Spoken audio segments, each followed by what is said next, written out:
Welcome to the Trinity Health IHA Medical Group Wednesday Wellness Series. This presentation is titled Raising Healthy Eaters, a Parent's Nutrition Playbook. And the presenting provider is Trinity Health IHA Medical Group Pediatrician Maria Bule. Dr. Bule sees patients at our pediatrics practice in Brighton. Welcome, Dr. Bule. Thanks for having me. Hi, everyone. Good to see you all virtually on Zoom, which we've done quite a bit in the last few years.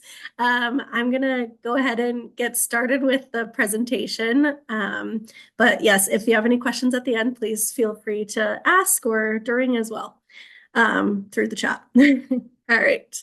A little bit about me. I have been working at the Brighton office for the last 2 years. I finished a residency in Chicago 2 years ago, and I moved back home to Michigan to be closer to my family. I went to medical school at Michigan State, but I am a diehard Wolverine. That's where I went to undergrad. So just a little bit about me before we get started. All right. So nutrition is one of the biggest things that we talk about in pediatrics. With every single well child check, I'm sure you've seen us do some nutritional education, and it's really important to your child's development and growth. And we'll talk about a few things about that in just a little bit. But I'm going to go ahead and get started. So a basic overview of what we're going to talk about. I'm going to talk about some basic facts about toddlers and school-aged kids and how they're eating and developing and their milestones in terms of nutrition and eating. And then we'll talk a little bit about picky eaters and how to manage a picky eater and how to not get too alarmed when your child refuses to eat everything that's on their plate, because that's okay. And then we'll go into preparing some nutritious meals via my plate and talk about how to look at nutrition labels and to assess whether a snack is something that I should be giving my child or something that maybe I should avoid. And then, as any pediatrician will stress, choking is a big concern for all parents. And so I'll just talk a little bit about some resources that are available for choking and how to manage it if it does happen, which hopefully it doesn't. But that will be there. And then the last thing we'll provide you with is some resources to go to, some links to some websites that are super helpful in creating a meal plan and developing some strategies for healthy eaters. All right, so some basics about growing children. So as I kind of already alluded to, childhood is a critical period for developing your eating habits and behaviors and developing the skills that you need to create a healthy eating regimen. And so our goal for parents is to provide a structure, but also to allow an autonomy of your child. So your child is always fighting for that autonomy. They want to do everything by themselves. They want to pick things out. They want to eat something. They want to say no to the broccoli that's on their plate. But our goal for you guys is to try to limit those sugars, saturated fats, sodiums, being consistent about meals and snacks, and trying not to feed all the time, but to provide those structures for them, to provide some choices of healthy options for your children. Involving them in food shopping and preparation can help them be more engaged in the eating process and developing those healthy eating habits. And then also we want you to be aware that praising the process is the most important thing. So good job trying a food, even if you didn't eat the broccoli that was there. Maybe you put it in your mouth. That's a big step, as opposed to like, oh, you're such a good boy or girl for eating the broccoli, because you don't want to take that. You don't want them to take that internally. Instead, you want to praise the process. And then the last thing is, it's not just about what we're eating, but how we handle those meal times. That's important. So meal times are super stressful for some families, and avoiding the fighting as much as we can is going to be helpful in developing those healthy eating habits in the future. All right, some facts about your growing child. So, as you know, you're coming in for those weight checks and well child checks super frequently in the first year of life, for us to kind of check in on how your child is growing and developing and all those things. So, birth weight is tripled in that first year of life, but then it doesn't quadruple until at least 2 years old. So that first year of life, there's a lot of metabolic demands. They're constantly wanting to eat. They're needing those calories to grow and develop. And then it kind of slows down from there. And so people will see like, oh, my child's refusing to eat, or they're not eating as much as they did before. But that makes sense if their body just doesn't need those calories as much as it did the first year of life, or as we'll see over the course of the next few years. And then length is increased by 50% in the first year of life. So they basically double in their length, but then it doesn't it doesn't increase after that until about 4 years old. So it takes a lot longer for them to get that increase in height.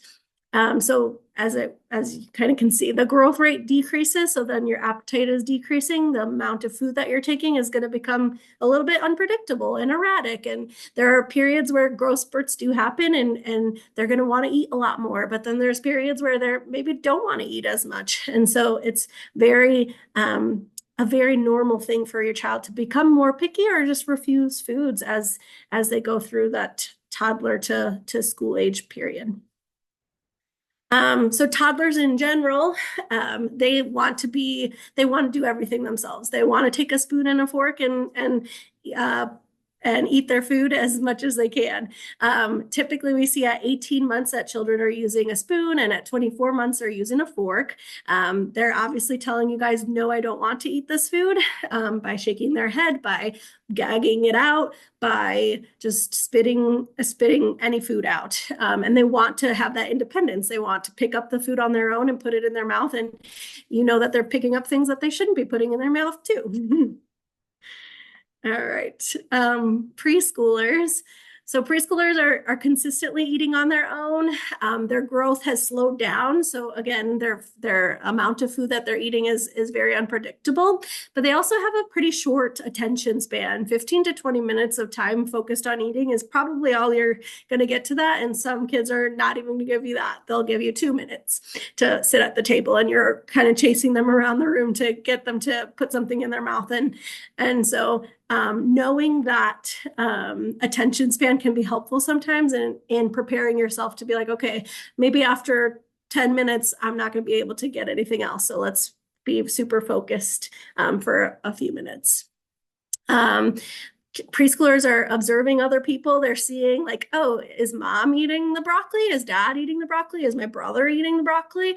And so it really is, you want to encourage the whole family to participate in the act of mealtime all together, so that you're modeling good healthy eating habits. And then they're also picking up on the social aspect of food. So they know that there's a party going on. They know that there's food going to be there. They know that it's more than just, I'm going to eat to get my calories. It's a time where you get to interact with each other, where you get to talk, and they're picking up on all those things. So just being aware of that. And we know that they love birthday parties and cakes and desserts that they get at those times.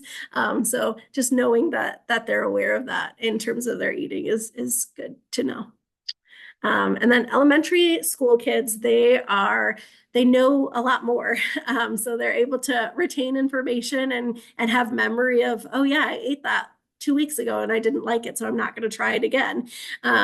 Or they're going to be like, oh yeah, I actually really enjoyed that. And so they're more likely to eat it. You can start talking to them about like, oh, what are some foods that maybe are better for your body, are better for growing and your strong bones, as opposed to foods that maybe are not as good. And so starting to teach them and to point out things to them is going to be a big strategy that can help you make sure that they're developing those good eating habits. Let's see, around 8 to 11 years old, kids are going to start comparing themselves to other kids in their classroom, on their soccer team. And so they're going to see like, oh, that kid is eating peanut butter and jelly every day, as opposed to, oh, I'm eating a turkey sandwich every day. So being able to process that information with them together, and seeing like, okay, there are other options out there, but these are the reasons that we choose certain things over other things.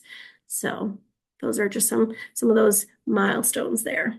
And then why is nutrition important? I'm sure we all know this, but nutrition definitely has an impact on cognitive development, on mood regulation, on concentration, on weight. Your dental caries and cavities are a big thing with foods that are high in sugar and things like that, and your immune system. So your nutrition plays into all of these things. And so optimizing nutrition is going to optimize all of these things for your child. And that's our goal, is to have them have a healthy and happy life.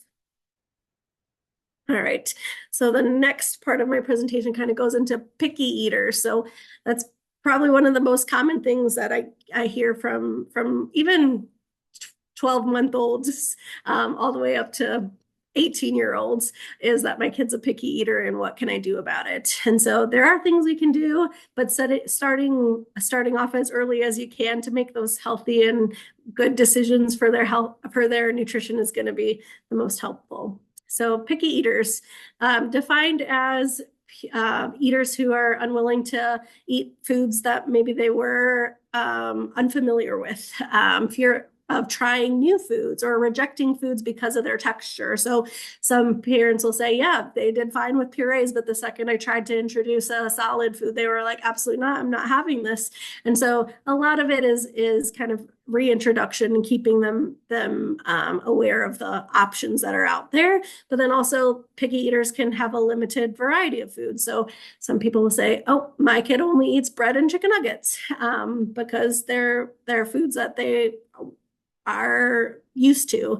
And so it's very hard to deal with a picky eater, and it's a lot of stress on parents, but there are ways to kind of help with it.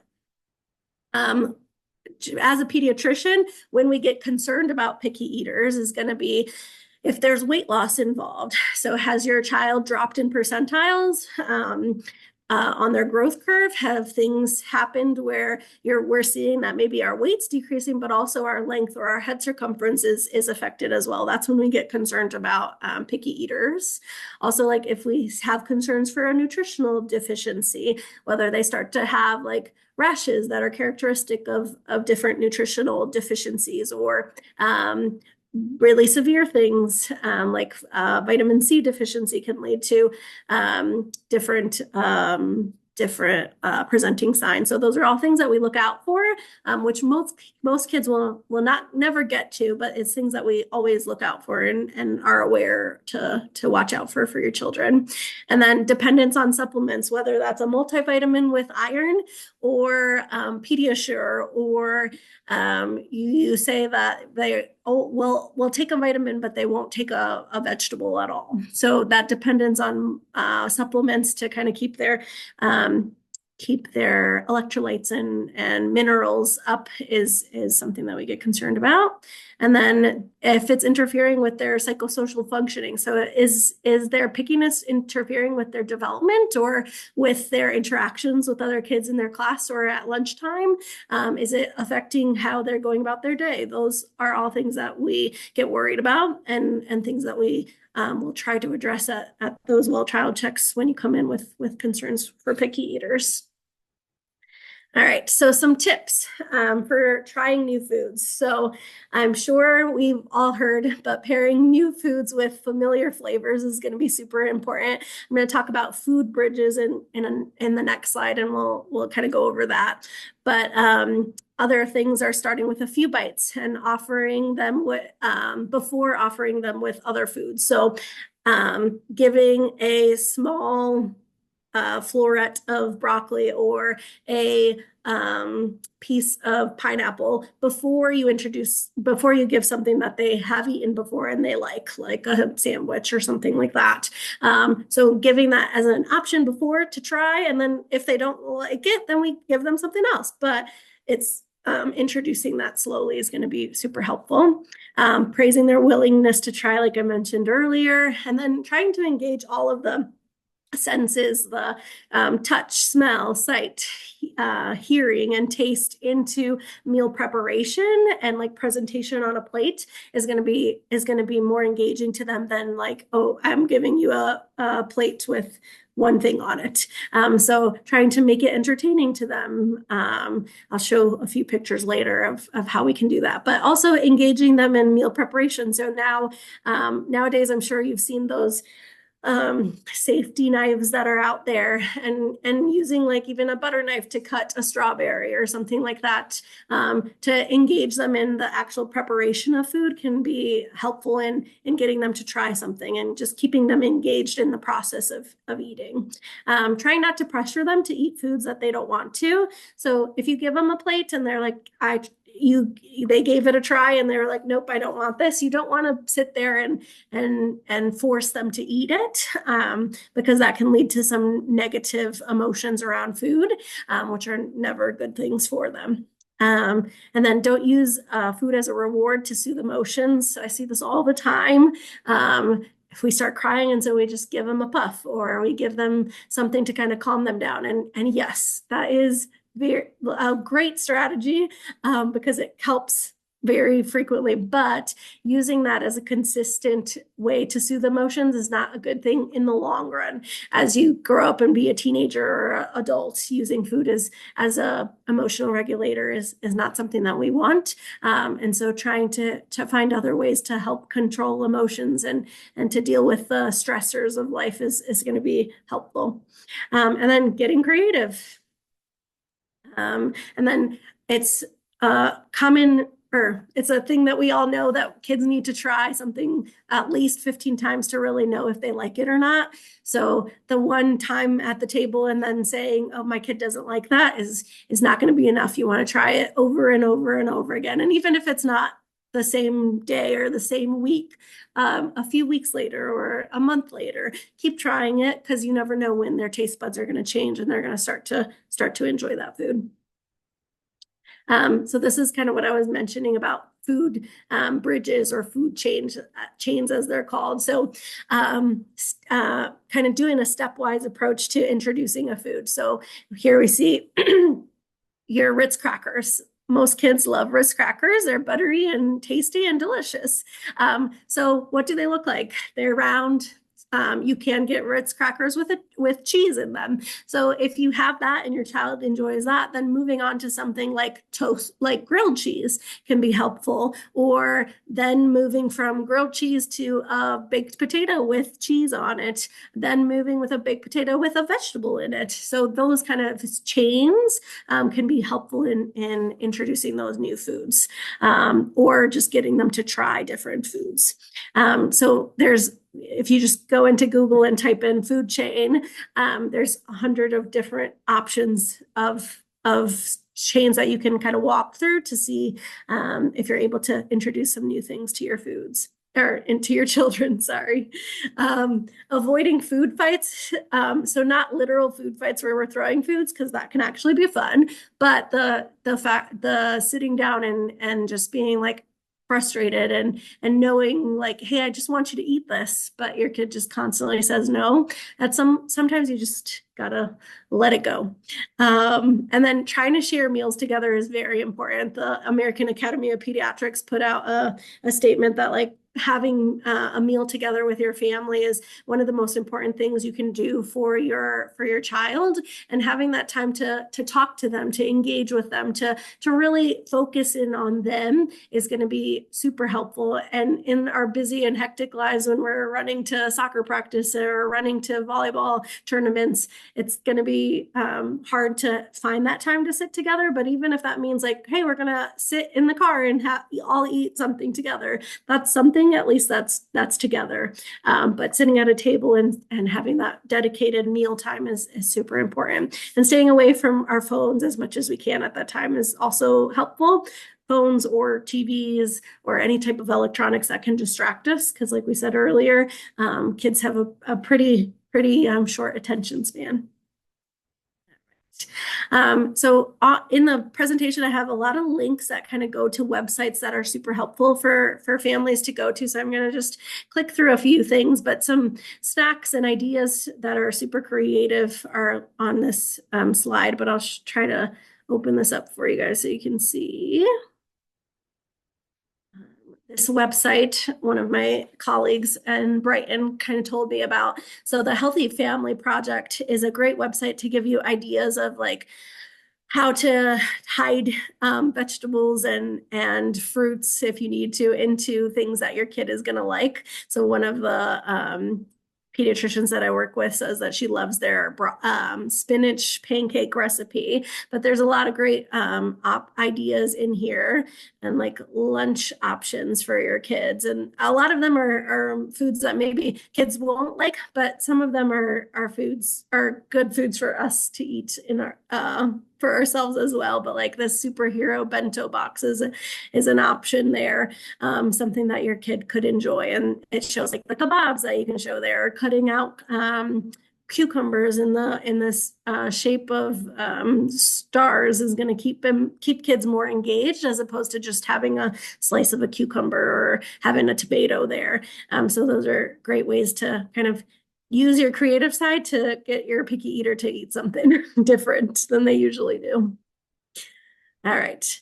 So in general, just packing a lunch. So you can see here on the left side of the screen, you have the kids' healthy eating plate. So this comes from from Harvard. So they have a great website here. You can kind of click this link once it comes to you to kind of go into seeing the kids' plate here. But basically, you want to choose one fruit, choose two vegetables, choose one protein, one grain, and a side of water as a lunch, as a whole kind of meal for your child. And then, like I mentioned earlier, being creative, whether that means like having a theme. I'm only going to give you green foods today, and you can kind of see a picture of that there. Or let's do some rainbow foods, and you can see a pizza with rainbow colors on there. Those are all options that are super helpful for kids to just keep them interested. And yes, you might not be tricking them, but at least they're engaged for a little bit more time. And then Trinity Health put out this school lunch planner a while ago that kind of goes into, you have like a meal plan, which is super helpful because I know every morning when you wake up, the thing you want to think about is packing lunches, which not everybody wants to. So picking out like a main meal, a side, a drink, and a treat for every day, like on the Sunday before the week starts, can be helpful to just regulate everything that's going on those busy mornings when you're waking up and getting ready to go to school. So having that on the fridge so your kid knows like, hey, this is what we're going to have on Tuesday, or this is what we're going to have on Wednesday, can be a nice thing to do. All right. I'm sure you've all also heard of My Plate. So that's put out by the USDA. And so it kind of goes into your major food groups, and the biggest recommendation that they have is we want to build a healthy plate for those kids and to choose appropriate portion sizes. I'm sure you know that when we go to restaurants, our portion sizes are way larger than they need to be. But having some wisdom on how much a portion size for kids needs to be is super helpful.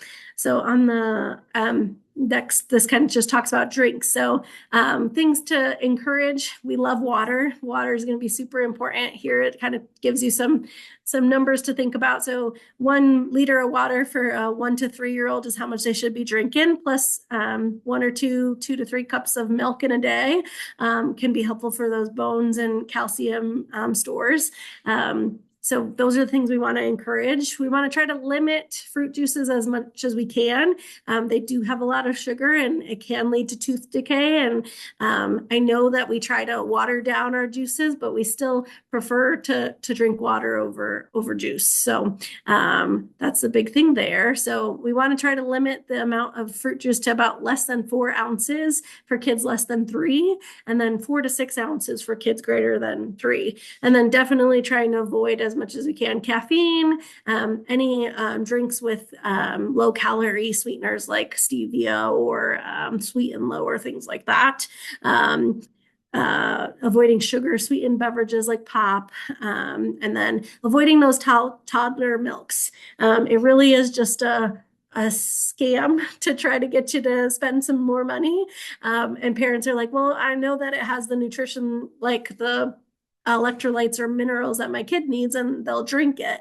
Well, we still want them to get those things from their whole foods rather than those toddler milks. So your Ensure, your Pediatrician, we want to try to avoid those as much as we can.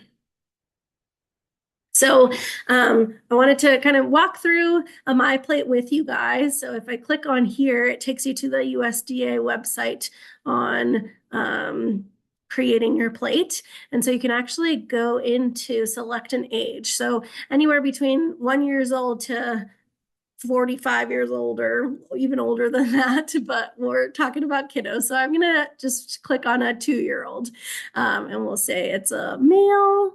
And then you can kind of see on here.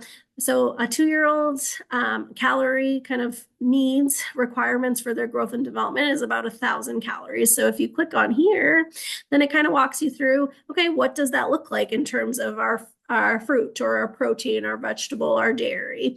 And so you can see in terms of fruit, we want to try to get 1 cup a day. In proteins, we want to get 2 ounces a day. In vegetables, we want to get another cup a day. In dairy, we want to get 2 cups a day. And dairy comes in as milks or yogurts or cheeses and things like that. And then grains. Pushing whole grains is our goal, but having like whole pastas and cereals and things like that are also options. And you can click onto each one of these separately to kind of get more information. But it's a good place to start because a lot of parents are like, well, I don't know how much my kid really needs. And so this is a great resource that's out there for parents to look through. Let me see if I can get back. There we go. So I kind of talked about, you can also input like their activity level for a 10-year-old who has soccer practice 5 days a week. Like they're fairly active. So their calorie needs might be a little bit more than someone who doesn't do as much activity. So it's nice to be able to put that in there. All right. There's also a great some resources for kids on that same website. So you can kind of click through some modules and activities for them to do. So some of that screen time that they're doing instead of watching stuff on YouTube, you could go onto there and give them some nutritional education. So the website will be on there for you guys. And then I just wanted to do a quick kind of review of some nutrition labels. I'm certain that you guys see these all the time, but some people just don't know how to interpret them. So I just wanted to walk through it real quick. One of the things. So at the top here, I kind of go in order 1, 2, 3, 4, but the serving information. So in a container of whatever you have, it kind of tells you how many servings are in that container, and then what a serving is characterized as. So 1 cup here is 1 serving. And so this container or food has 4 servings per container. That means it probably has 4 cups of the item in there. And then per every cup, there are 280 calories in that food. So then it also breaks down like the amount of fat, the amount of cholesterol, the amount of carbohydrates, the amount of fiber and sugar, and protein. So all the information is good. Our goal is to try to limit the amount of fats and sodium in foods, and limit the amount of added sugar, and kind of keep in mind just the total sugars and the amount of fiber that's in a food and the amount of protein that's in a food. And we definitely want to push all the vitamins that we can. So you can see here your vitamin C and calcium and iron and potassium kind of levels. And then on the right-hand side there, you'll see the percent of daily value. So there you'll see, okay, how much of this food do they need to make up 100% of their daily requirement, or how much of their daily requirement are they getting from this food?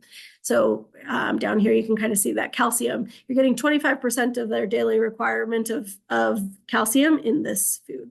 So I wanted to do a quick comparison to some commonly used snacks. So these are sugar-free Cheerios and then some Oreos here. So you can see here that a serving size is that whole bowl. So this whole bowl of Cheerios is 100 calories. There's pretty limited sodium there, 140 milligrams. There's pretty limited fat, 2 grams. There's 3 grams of fiber and 1 gram of sugar. It looks like that total 1 gram is of added sugar, but it's not terrible. Looking at Oreos, on the other hand, you'll see, okay, 2 cookies is a serving size. So compared to a whole bowl of cereal, 2 cookies is quite a lot less. And you'll see that that's 140 calories. It has definitely more of that added sugar, so 13 grams there, and not so much of your vitamins and minerals that you need. The other thing to always look at is your ingredients. So one thing I learned was that the first ingredient that's listed on a nutrition label is actually the thing that is in there the most. So in Cheerios, you can see whole grain oats is your first ingredient. However, in Oreos, what you'll see as their first ingredient is sugar. So kind of comparing those and making those wiser decisions, if you can, is good. All right.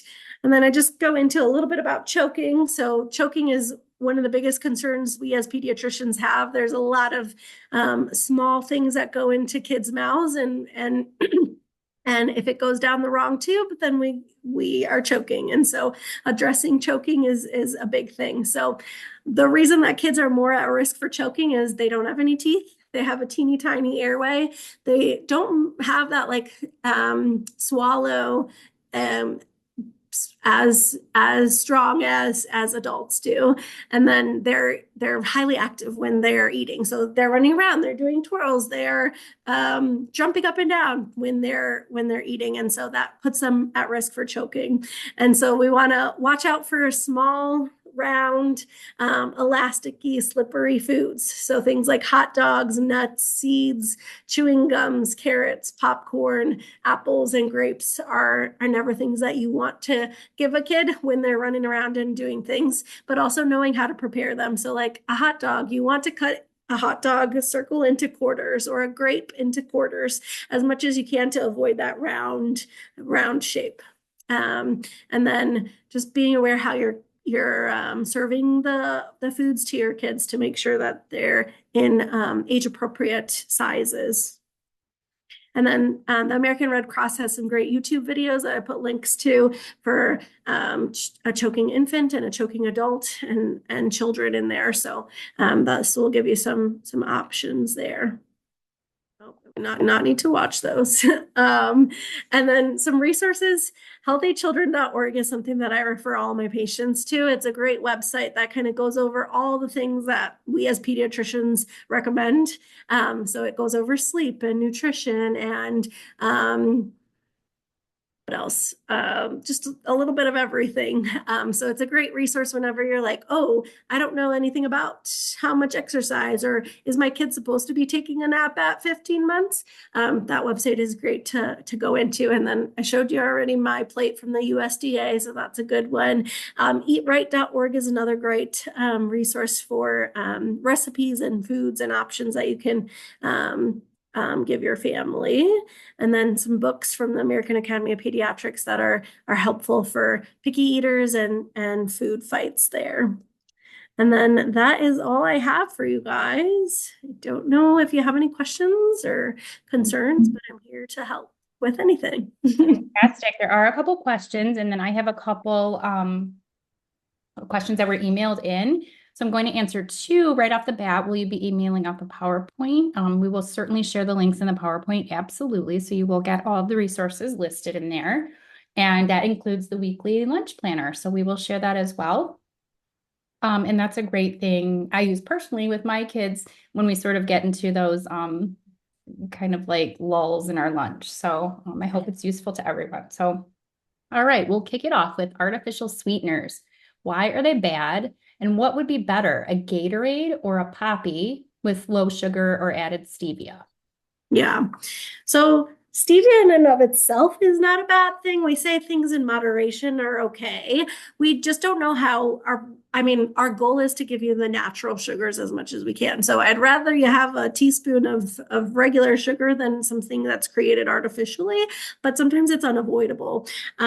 So stevia in and of itself is not bad, not a bad thing, but it's something we try to avoid as much as we can. Our what would be better in terms of Gatorade or a Poppy? So Poppy, I love Poppy personally, and honestly, kids love Gatorade too. So sometimes it's something that it's a choice that you have to make. So some kids they won't drink water. So if they don't drink water, I'd rather them have some water with a slight amount of flavor than not drink anything. So it really depends. I would say between a Gatorade or a Poppy, what I would prefer would probably be a Poppy, but most kids don't like the carbonated kind of taste of a Poppy, so I'm not sure that they would take it, but some kids would. But other just in terms of Gatorade in general, we prefer water just by itself as a hydrating thing.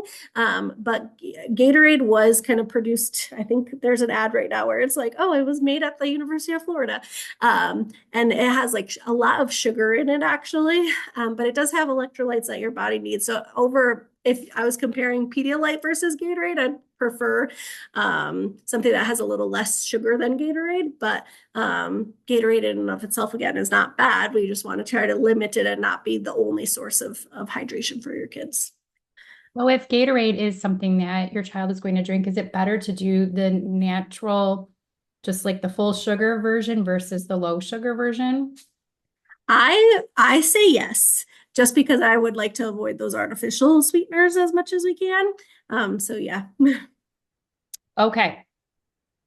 Have you heard of turbinado sugar? I don't know if I said that correctly or not. Um, I have Okay, go ahead. turbinado. I'm sure there's a lot of things I haven't heard of. So I have not heard of that. I can do a quick search. Okay. It says turbinado sugar is a natural brown sugar, Oh, okay. minimally processed. It's considered like it's like the raw sugar packets that they have. Um, let's see. It has brown crystals that came from the natural molasses and sugar cane.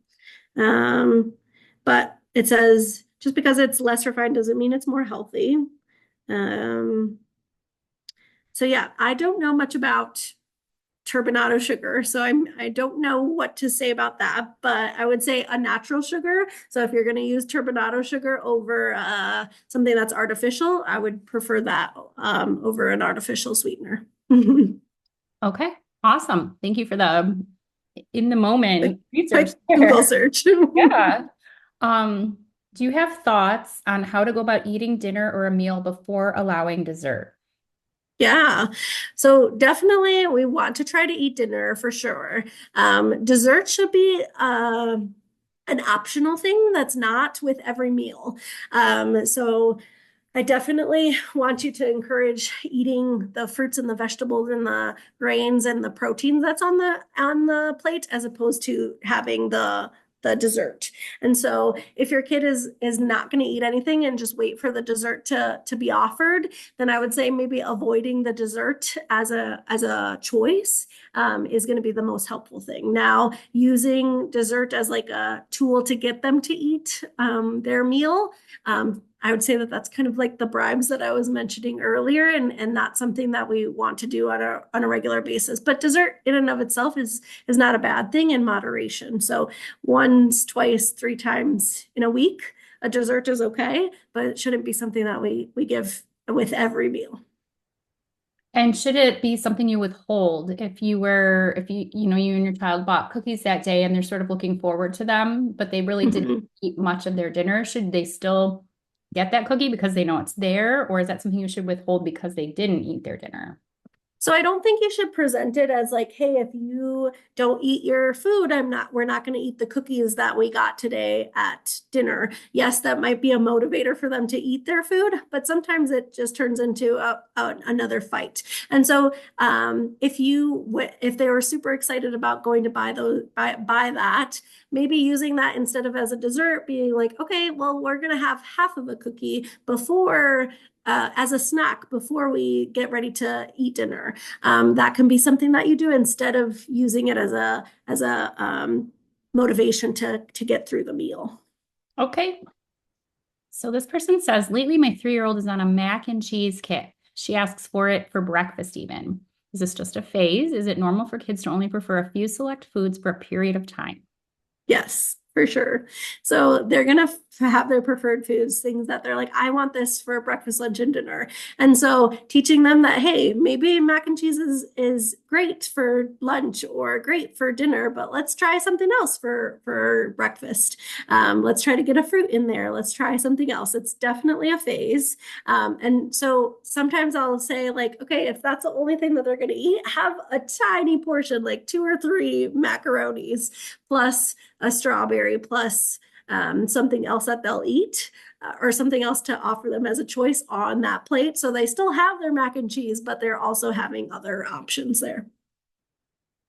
Would that be an opportunity that you could include like the broccoli and mac and cheese or start Yeah, mixing things in with it as well? yeah, for sure. Doing one of those food chains. So there's a lot of different things you can mix into mac and cheese. So definitely trying that and seeing what she'll take from there or he. Cool. Or Okay, both. so do you have suggestions for foods that you can make fast but are not as processed? Because it's so easy to throw chicken nuggets into a air fryer, but what else can we Sure. do? Do you have any other ideas? Yeah. So meal prepping beforehand or having the kind of prepared items to be able to kind of whip things up together is going to be your lifesaver when you're in a rush and not being able to do things. Um, so whether that's okay, I have the stuff to make a turkey sandwich on hand, and I'm going to do that real quick. There are great like meal prep food options out there like HelloFresh or things where they're sending you the ingredients to make. And so they're usually within 20 to 25 minutes, you're able to kind of make the food. So I know chicken nuggets are super easy to put together, but having the stuff in the fridge to be able to just pull out is also going to be super helpful. Um, so having the ingredients on hand is going to be helpful, and preparing it maybe beforehand is going to be helpful. I don't have a big list, but I will point you to the website that I mentioned before. Let me go back and find it.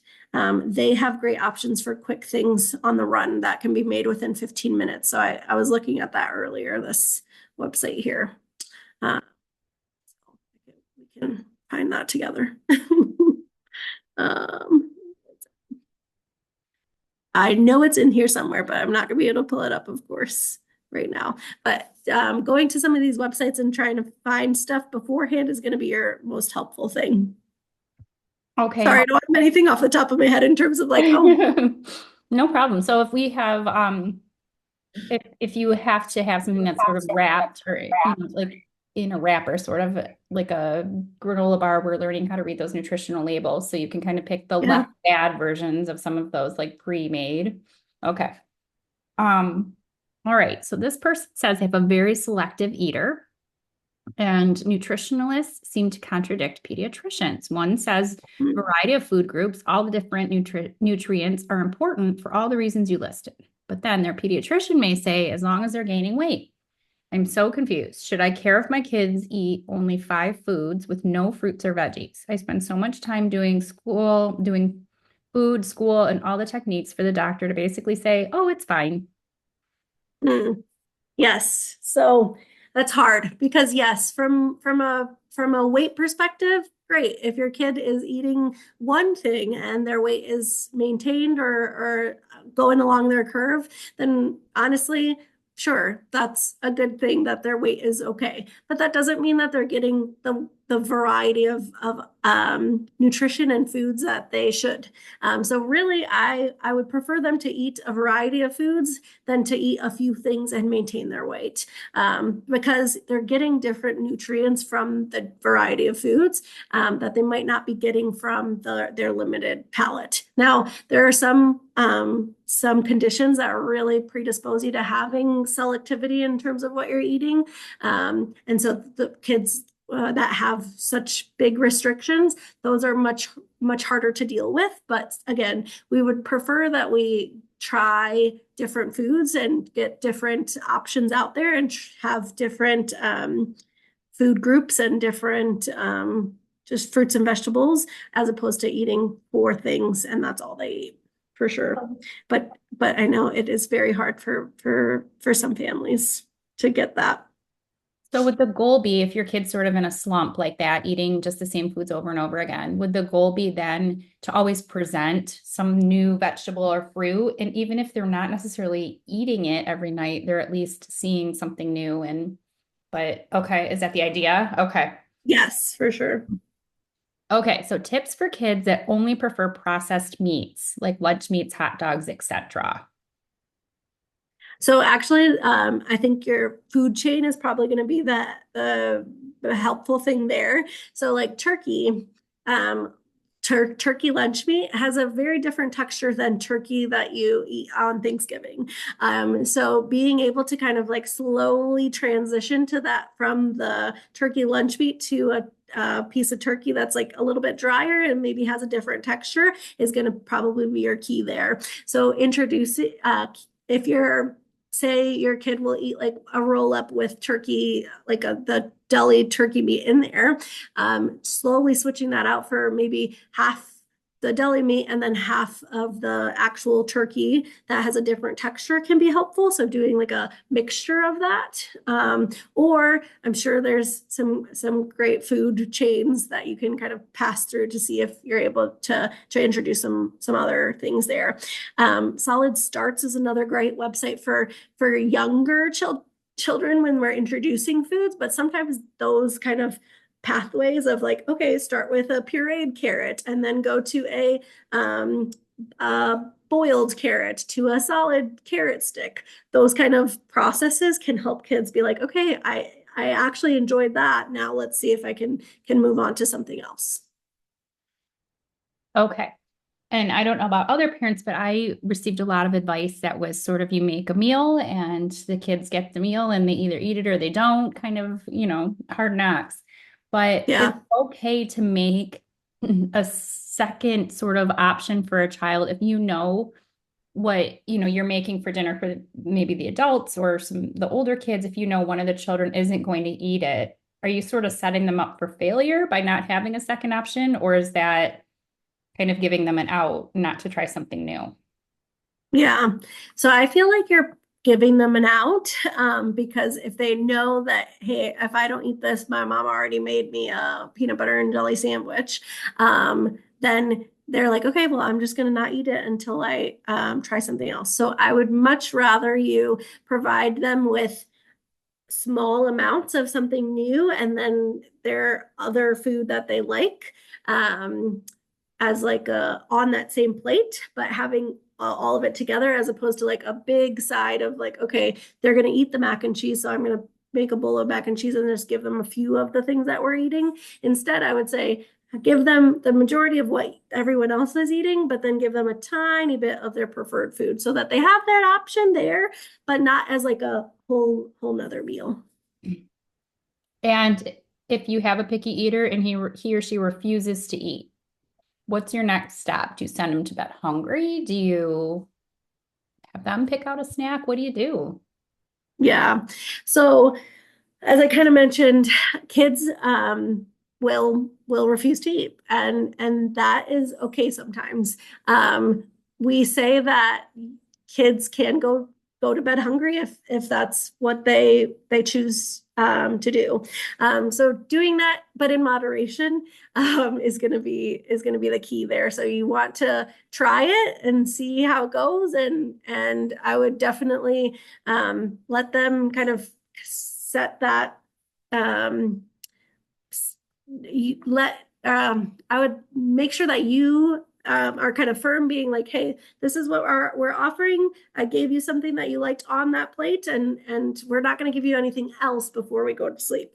And so having that kind of solid boundary is going to be important. It's very hard. I know, because you're like, okay, what if they're starting to lose weight because they're not eating? I promise you, if they're getting hungry, they're going to eat. Okay. And we talked about not giving foods like as comfort. So if the child is crying. So when Yeah. you have hangry kids, and that's sort of how you know that they're hungry is when they're crying or throwing a fit. Is there like a way to get around that? Yeah. So, I mean, if they truly had lunch at 12 o'clock and it is 4 o'clock and your kid is hangry, then having a snack available for them is what I would do. But I wouldn't give it to them in situations where you're like, okay, if you do this, then I'll give you that. Or if I'm really stressed out and crying, like, oh, well, let's go have a bowl of ice cream. So that's when I would kind of not use the food as like your emotional regulator. But if they're truly hangry and you know, like, oh, they haven't eaten, or they just want to eat something, then providing them with a choice of a healthy snack is I would 100% recommend it. Okay. And maybe being ahead of that, like if you know your kid well enough to know that this is when they go home from school, you need to eat. For sure. Okay. Yes. Kids grow out of picky eating. So very hard to answer because I know that some kids don't.